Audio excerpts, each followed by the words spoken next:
Lakshmi Pichai sat at the edge of the fourth row, quietly adjusting the small cotton bag on her lap. Her sari was simple, light blue with faded embroidery near the hem. Her silver-streaked hair was neatly tied in a bun, and her eyes, though kind, carried years of quiet sacrifice. Around her, people murmured, mostly about the event ahead, an official government ceremony, honoring India's brightest minds and contributors to science and education. No one looked at her twice. No one asked who she was.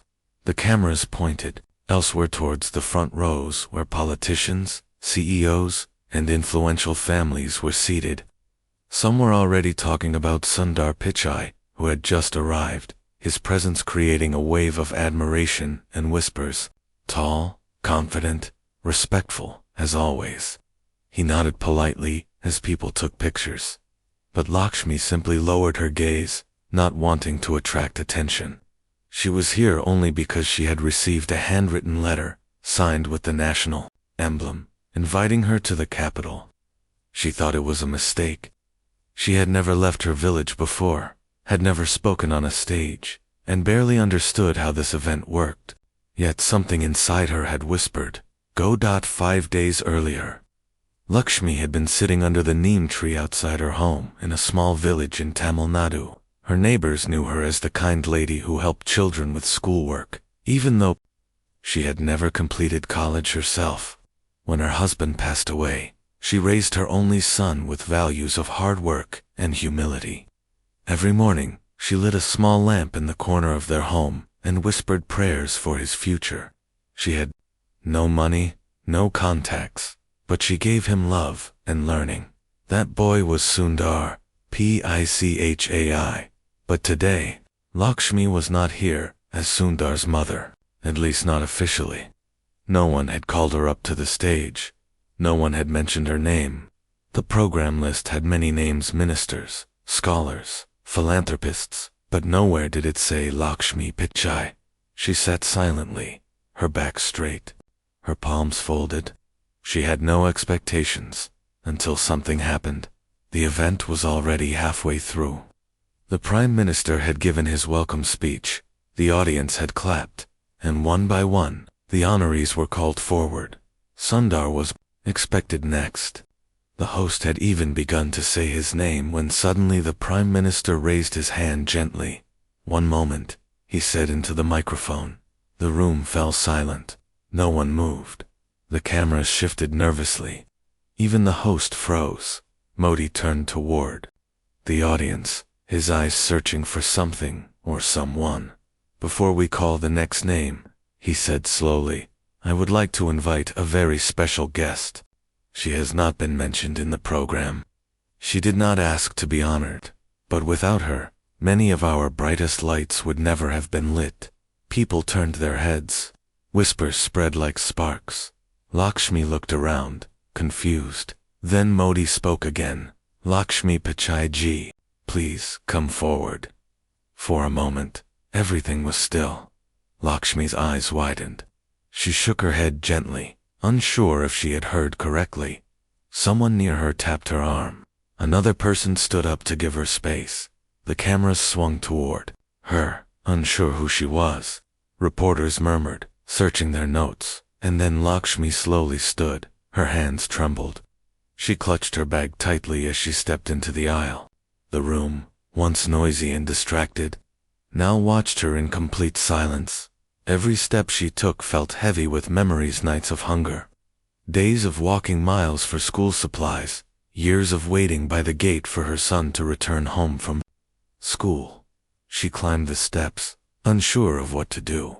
But when she reached the stage, the Prime Minister stepped forward and folded his hands in a deep namaste. Lakshmi stood still, unsure how to respond. Modi leaned toward her and said softly, You lit the path for one of our brightest minds, and you did it with grace, patience, and love. Today, India honors you. The applause was quiet at first and sure, stunned. Then it grew. Louder and louder. Some people stood. Sundar Pichai stood too, his eyes misty. Lakshmi looked around. For the first time, She felt seen not as someone's mother, not as a background figure, but as herself. Her lips trembled. She whispered, "I only did what any mother would do." Modi smiled gently. "And that is exactly why it matters." The cameras captured the moment, not because it was staged, but because it was real. And deep in every heart watching there was a quiet ache, a realization, a reminder sometimes, the ones who stand in the shadows are the ones who carry the brightest light. After the applause faded, Lakshmi stepped back from the microphone. She hadn't even said a full sentence, but her simple words stayed with the crowd. "I only did what any mother would do." That one sentence struck deeper than speeches filled, with titles and honors.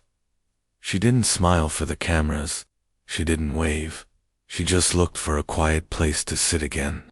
But the moment had already changed everything. Sundar rushed forward, not as a CEO, not as a global leader, but as a son. He didn't care about protocols. He hugged his mother tightly on stage. People clapped again, but this time, it wasn't for fame or power. It was for love. Real, quiet love. After the ceremony ended, the media flooded the exit. Microphones, cameras, lights. Everyone had the same question. Who is Lakshmi Pichai? They searched through online records, but found almost nothing. No interviews, no public appearances. Just a simple woman from a village with no social media. It confused them. How could someone so unknown cause such a powerful moment? Inside the guest room behind the stage, Lakshmi sat with her son. The door was closed, but their voices were gentle. "Amma," Sundar said softly, "why didn't you tell me about the letter?" Lakshmi looked at him with calm eyes. "Because I didn't want to trouble you. I thought it was a mistake." He laughed a little and held her hand. "They invited you for a reason." "Maybe," she said, "but I came to see you, not to be seen." Then she told him something she had kept inside for years.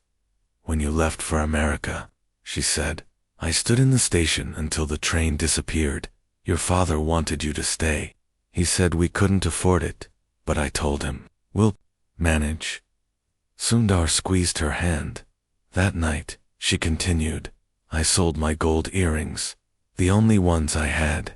I used the money to send your first fee." Tears filled Sundar's eyes. He had never known. "You always made it look easy," he whispered. "It was never easy." She replied, "But it was always worth it."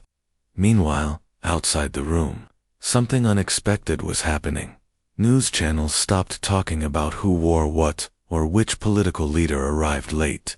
Instead, they played the clip of Lakshmi walking to the stage. Again and again. Headlines changed. They read, "The quiet mother behind a global giant." Modi honors the roots, not just the results. Who raised Sundar Pichai? Meet Lakshmi. In homes across India, parents watched with pride. Daughters watched with hope. And people who had long been ignored felt seen.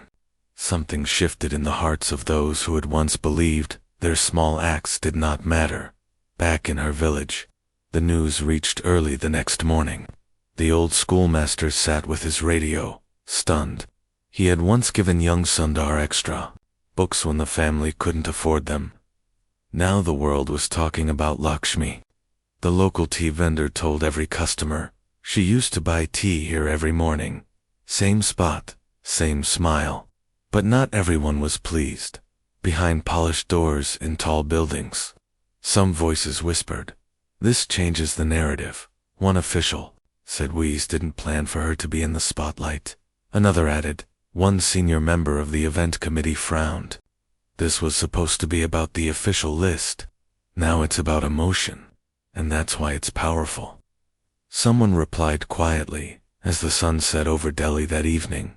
Lakshmi looked out the window of the guest house. It was her first night ever in a hotel. Her room had a television, a kettle, and air conditioning. She didn't understand how everything worked, but she was grateful. She stepped out onto the small balcony. From where she stood, she could see the lights of the city, so different from her village. She wasn't used to the noise or the rush, but something in her heart felt calm. She whispered a quiet prayer. Thank you, not for the stage, but for the chance to see my son, and to be seen, just once. Meanwhile, in another room, Sundar sat with an envelope. It had been given to him after the ceremony. Inside was a personal note from the Prime Minister. It read, "True greatness comes from silent strength. Mothers like yours build the future. We must never forget to honor the roots before we celebrate the tree." Sundar closed the envelope slowly. He knew now that this visit wasn't just about recognition. It was about returning, about remembering, about telling the world where he came from. And Lakshmi, she had no idea what was coming next. The world had finally noticed her, but someone powerful had been watching her even before the spotlight, and that someone was about to step forward with a plan that would shake the nation's heart. The next morning came with golden light filtering through the hotel curtains. Lakshmi woke up before sunrise, just like she always had back in her village. She moved quietly, folded her blanket neatly, and offered her morning prayer while facing the east. Her simple cotton sari was draped freshly, her forehead marked with a light smear of sandalwood paste. Outside the hotel, however, nothing was simple. News vans lined the street, cameras clicked, reporters waited. The night before, her quiet face had been on every major news channel, every social media post, every newspaper front page. But Lakshmi had no idea. She didn't watch the news. She didn't own a smartphone. She just wanted to visit the temple nearby before breakfast. When she stepped outside, someone from the hotel staff tried to stop her gently. "Ma'am, there are many people outside. They are all waiting to see you." She looked confused. "Me? Why?" "Because the world finally knows your name," the young man said. Lakshmi looked down shyly. "I didn't do anything special." The young man smiled. "That's what makes it special."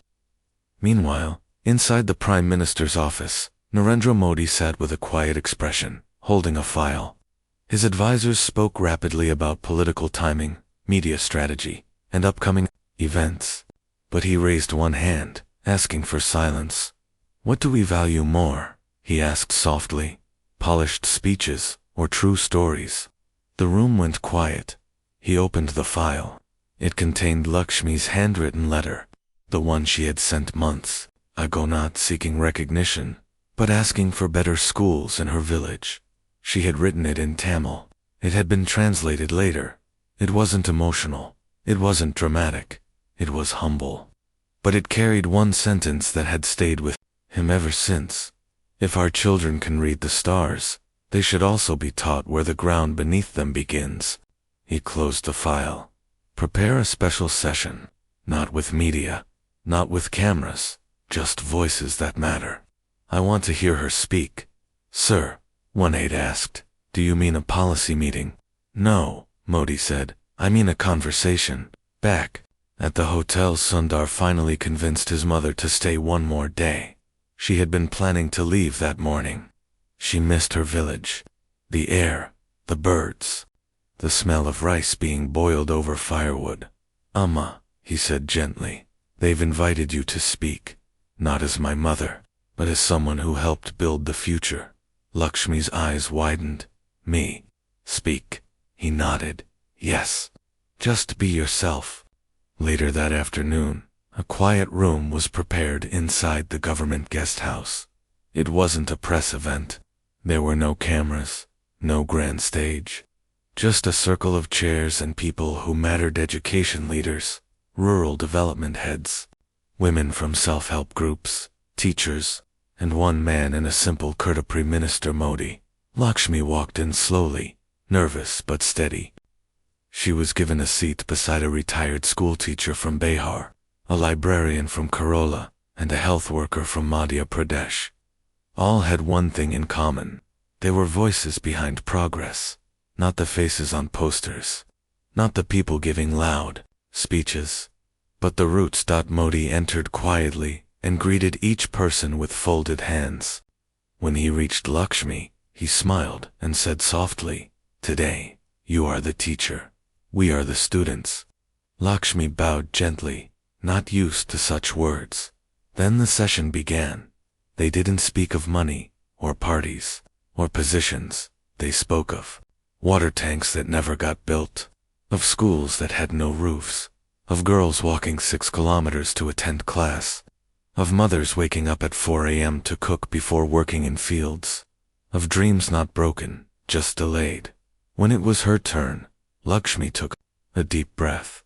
I don't know big words, she said softly, but I know small hands that hold books with care. I know children who study by candlelight. I know what it means to say no to your own needs, so your child can say yes to a future.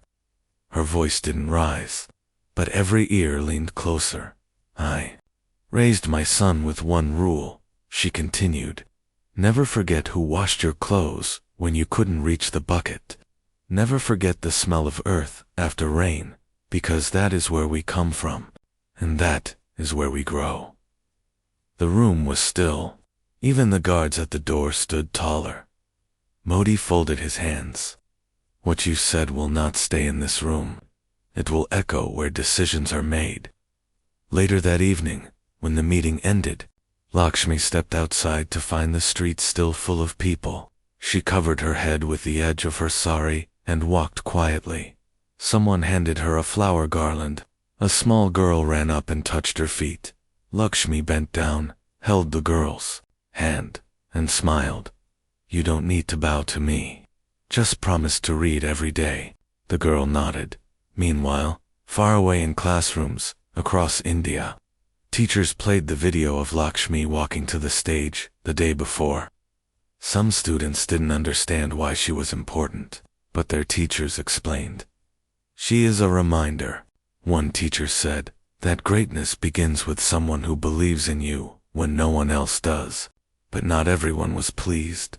In certain corners of power, people whispered again, she's becoming too visible. This was supposed to be a one-day story.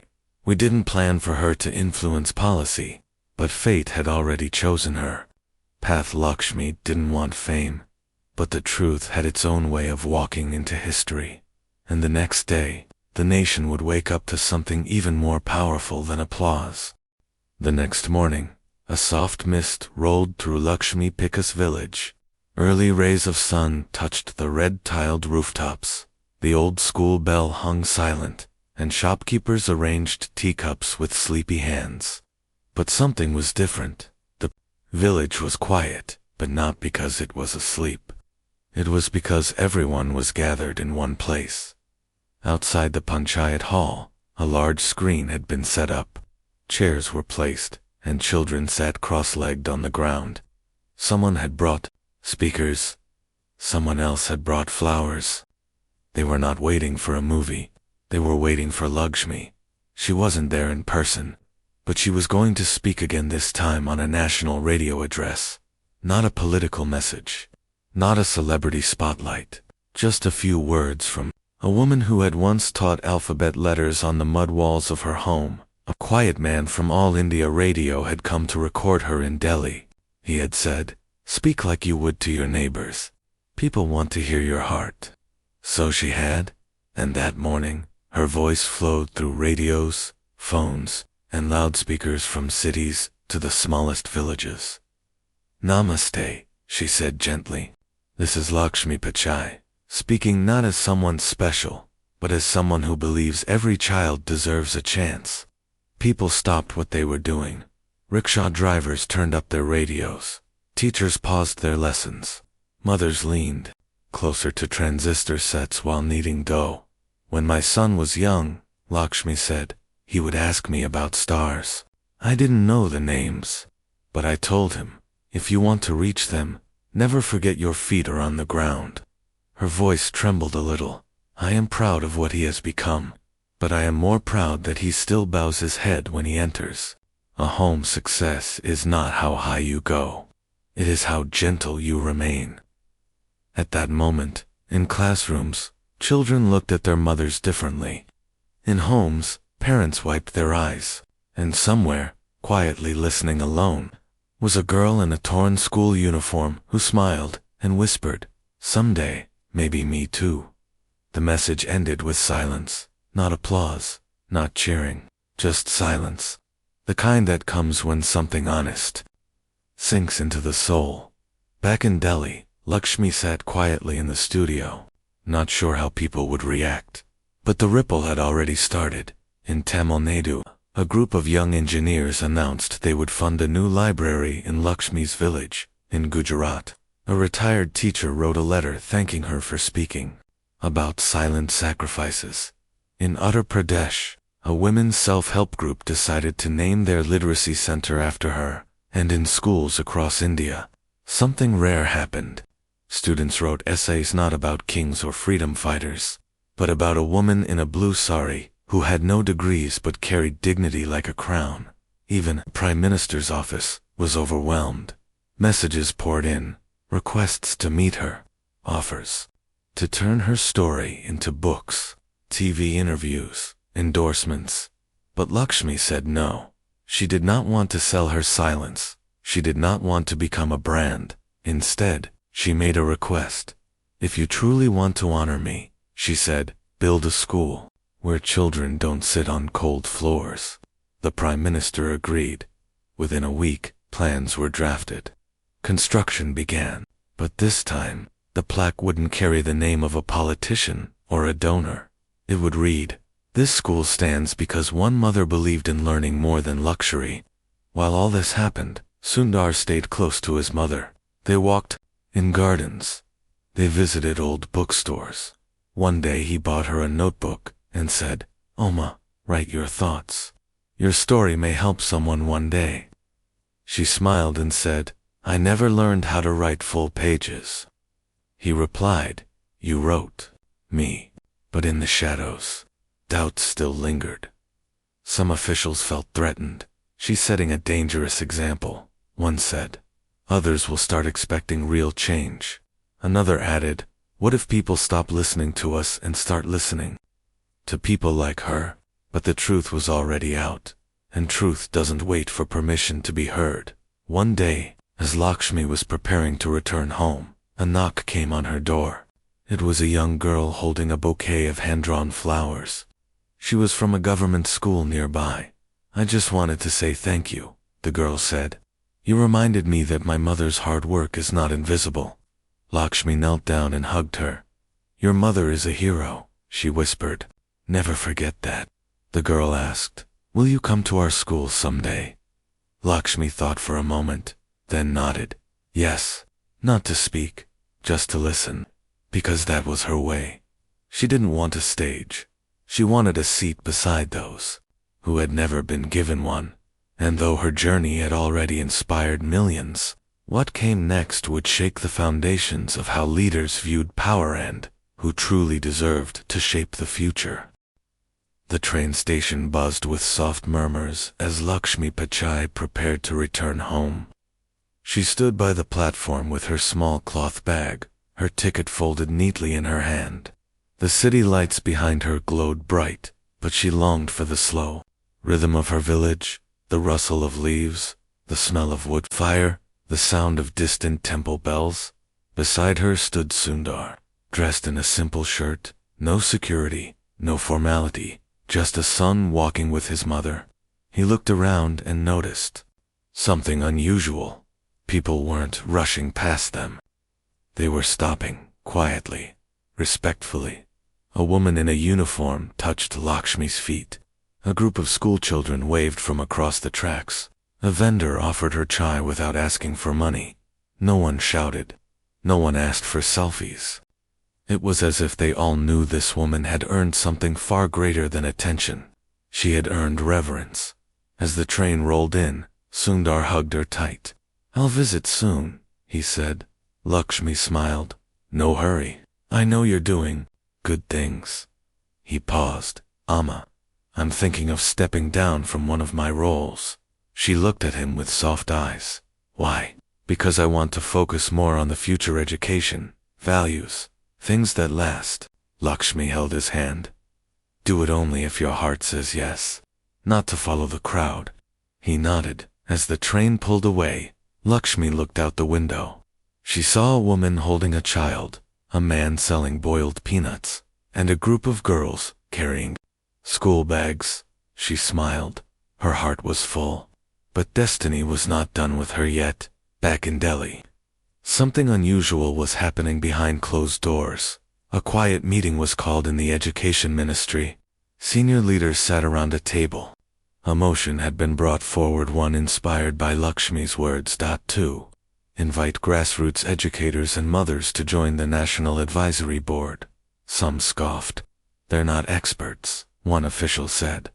But another replied, and yet, they've done what many experts failed to do: raise the future, with bare hands and no spotlight. A vote was taken.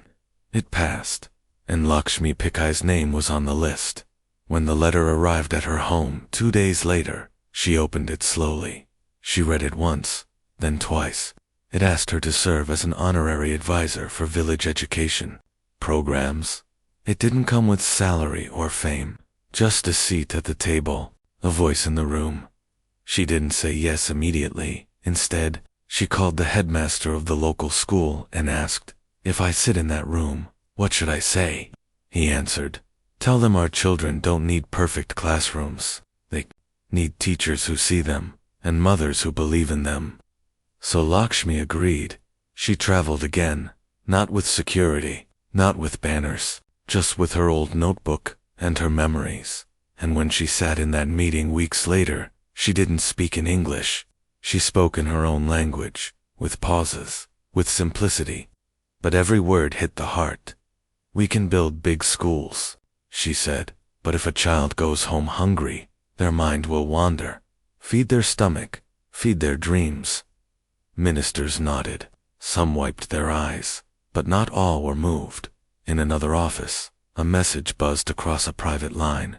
"We need to manage this woman. She's becoming the face of a new kind of truth." A group of powerful people were growing uneasy, not because Lakshmi was loud, but because she was unshakable. She wasn't asking for anything, and that made her dangerous to those who built influence through favors and deals. They tried small tactics. Her train tickets got delayed. Her invitation letters came late. One newspaper tried to dig into her past, looking for some story to twist, but they found nothing, because Lakshmi had no secrets, no ambitions, no desire to climb ladders. She only wanted more children to learn to read without fear, and that made her untouchable. Meanwhile, in schools across India, something beautiful began to happen. Morning assemblies started with stories, not just of leaders or warriors, but of mothers, farmers, tailors, and tea vendors who had quietly shaped the nation. Girls began to dream louder. Boys began to listen deeper. Teachers began to teach with more heart. And in one small village in Tamil Nadu, a woman in a blue sari started holding evening classes under the banyan tree again, just like before. Only now, she wasn't alone. Young volunteers came from other cities. Parents joined in, and a sign was painted on the wall nearby. "Dreams grow best when watered with belief." One evening, as Lakshmi sat under that tree, a little boy came. "Running potty," he said. "They showed your video in our school today." She smiled. "What did you learn?" The boy replied, "That even if no one claps for you, you must still do the right thing." Lakshmi looked up at the stars, her eyes soft. "Yes," she whispered, "always." But while the village celebrated, something stirred in the capital. A leak had reached a high-profile advisor. Plans were forming, plans to silence the rising influence of someone who had no guards, no money, and no fear. They didn't understand her yet, but they were about to try. The rain began to fall quietly over Delhi that evening. Droplets slid down glass windows of tall buildings, where powerful voices whispered behind closed doors. In one of those rooms, a high-level meeting was underway, not about budgets, not about elections, but about a woman in a blue sari. "She's too clean," one man said, his voice sharp. "And that's the problem," another replied. "We can't control her. She listens to no one. We need to divert the attention, A third whispered, "Make her seem old-fashioned, sentimental, out of place in modern India." They began preparing statements, articles, and distractions. Influencers were contacted. Planned interviews were quietly cancelled. And the whispers began to spread. She's kind, yes, but not practical. She speaks from the heart, but that's not enough to guide a nation. She should stay in her village. Let professionals handle the future. But they had misunderstood something very deep. Lakshmi Pichai had no desire to hold power. She only wished to hold truth, and truth, once awakened, does not go back to sleep. While they planned to silence her, something unexpected happened. A letter arrived at the Prime Minister's desk. It was handwritten, on ruled notebook paper, but it wasn't from Lexham. It was signed by over 30,000 students across the country, all young, all inspired. The letter read, "We don't just want leaders with degrees. We want leaders with dignity." Lakshmi Pichai reminds us of our mothers. She reminds us to believe in ourselves. Please don't let her voice fade. Modi held the letter for a long time. Then he made a decision that would change the path of history too. Days later, he called a national press conference. Cameras flashed. Reporters leaned forward. The room was packed. But instead of political announcements, Modi spoke of roots. There are times in history, he said slowly, when a quiet voice rises above all noise, not because it shouts, but because it speaks from a place of purity. He paused, then looked directly at the cameras. Lakshmi Pichai is not just a mother. She is a mirror, a reminder, a teacher. And from today, I am naming her India's people's mentor for rural education and values. She will travel not to preach, but to listen, to guide, and to remind us what truly matters. Reporters sat in stunned silence. Then applause erupted. Meanwhile, in her village, Lakshmi was sitting by the fire, helping a girl with her math sums. She didn't even know about the announcement until someone showed her on a borrowed smartphone. She looked at the screen quietly, then folded her hands. "I will do my best," she said, "not to impress, but to serve."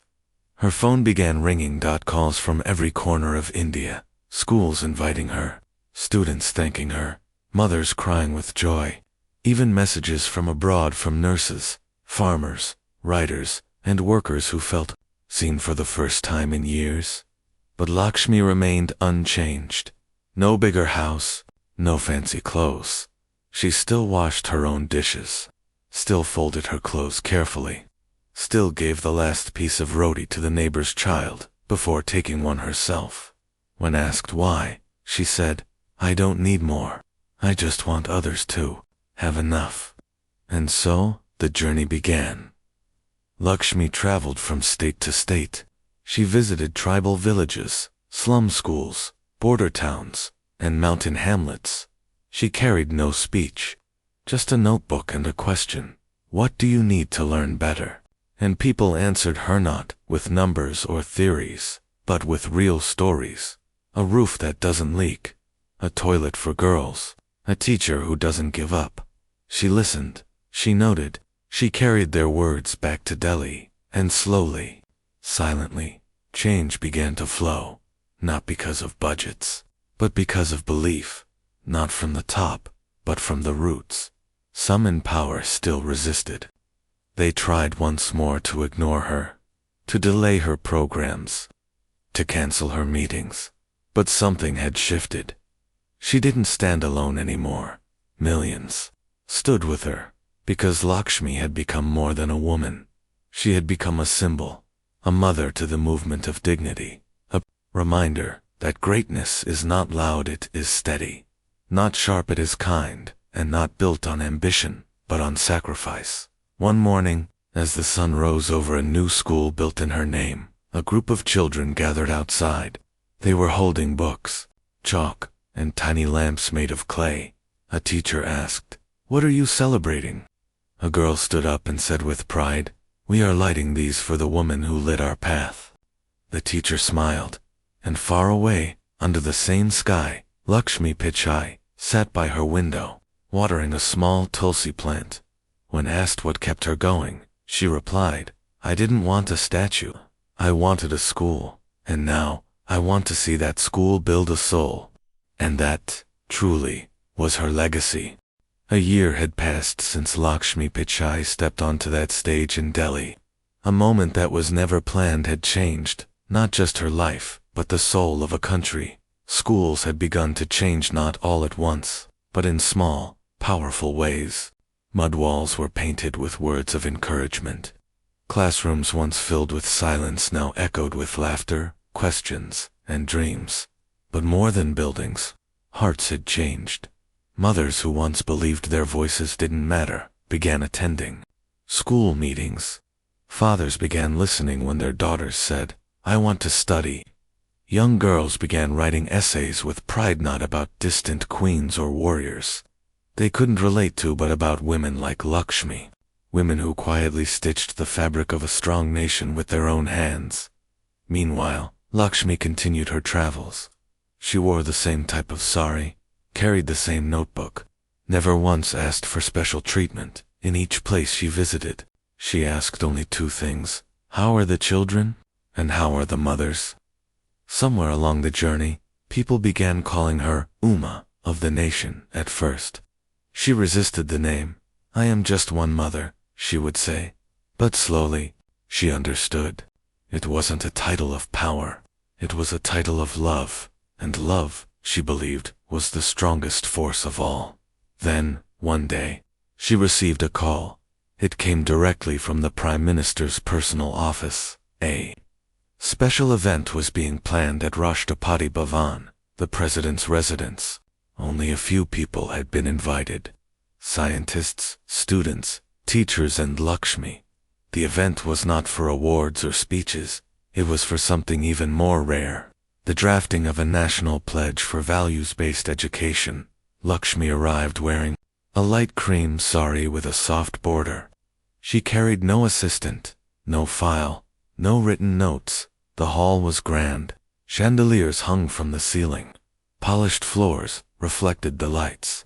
But Lakshmi's presence brought a different kind of glow, simple, warm, and calm. When asked to speak, she walked up slowly and stood before the microphone. Her hands shook a little, but her voice was steady. "I am not here to speak for myself," she began. "I am here to speak for those who have no microphone." She paused. "When I was young, my father taught me to never raise my voice unless I was raising hope. So today, I raise hope." She looked into the crowd. Double quotes: "Teach our children numbers and names, yes, but also teach them to listen, to wait, to share. Tell them that success is good, but kindness is greater. And remind them that behind every achievement, there is someone who stayed up late cooking, cleaning, worrying, and believing." The room was silent, not out of duty, but out of respect. Even the president stood and bowed his head lightly. When the event ended, Sundar walked beside her in the garden. Double quotes: "AMMA, he said, you know today, ... the world sees you like a leader." She looked up at the stars. "I never wanted to be a leader," she replied. "I just wanted children to sit under roofs, not rain. I wanted mothers to feel proud when their children called them Uma, and I wanted those who live in silence to know they matter." Then she turned to him. "You have reached heights I cannot imagine. But always remember, strength is not in how many listen to you. It is in how deeply you listen to others." Later, that night, a new page was added to India's education pledge. It read, "We pledge to honor not only what is taught in books, but what is taught in homes, in fields, and in quiet acts of care. We pledge to remember that behind every bright mind stands a humble light, often a mother, often unseen. We pledge to never forget our roots and to lift others as we rise." Lakshmi returned to her village soon after. She resumed her evening classes under the banyan tree. She gave talks only when asked, and she still sent mangoes to her neighbors during summer, wrapped in old newspapers.